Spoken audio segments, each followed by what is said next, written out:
We're joined now by our In Focus Health correspondent, Linord Moudou. Hi, Hello, Dimiaki. How are you? Fine. Some important and good news on the malaria front. We hear. Absolutely, and the news are coming from Kenya. Wow. You know, more than 1,200 researchers and experts from around the world are attending the 5th Pan-African Malaria Conference in Nairobi, Kenya. Scientists at the conference say they believe they have edged closer than ever to finding a vaccine for the highly complex malaria parasite. Patricia Karanja is the head researcher at the Malaria Research Center in Kilifi. We hope to reproduce the results that have been shown in phase 2B, which is that the vaccine is able to provide protection to children against clinical episodes of malaria. And the Path Malaria Vaccine Initiative has been involved in the development of this new vaccine.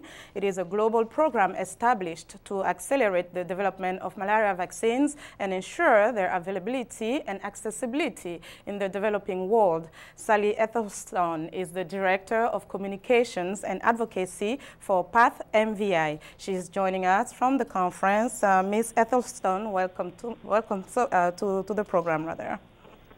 I'm very glad to be here. Well, as it seems, the major announcement at this conference is the development of the RTSS vaccine. What can you tell us about that? Well, it is a very exciting time for us. This is the largest trial of what we call a malaria vaccine candidate ever. It involves 11 sites in 7 countries across Africa: Burkina Faso, Ghana, Gabon, Tanzania, Kenya, Mozambique, and Malawi, and it will eventually involve up to 16,000 children in 2 age groups, 5 to 17-month-olds and also very young infants, 6 to 12 weeks. So this trial actually first got underway in Tanzania in late May, but now 10 of those 11 sites are actually actively enrolling and vaccinating children, and more than 5,500 kids are actually already in the trial.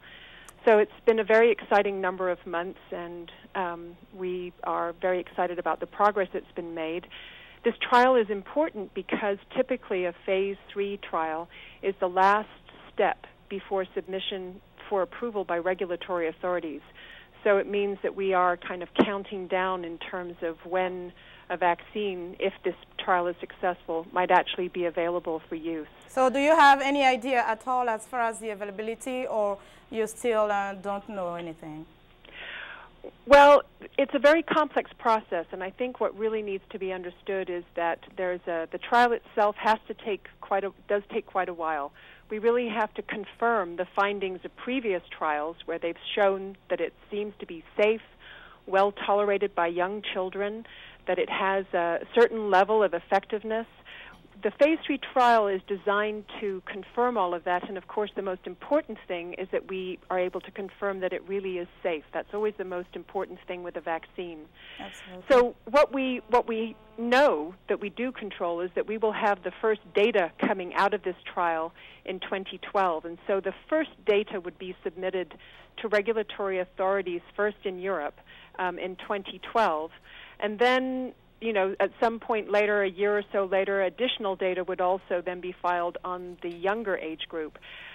It starts to get a little bit fuzzy then because we don't actually control the process. It is ultimately going to be up to the European Medicines Agency and the World Health Organization that have a process in place by which a vaccine, even if it's not actually going to be used in Europe, can actually be approved and recommended for use for WHO.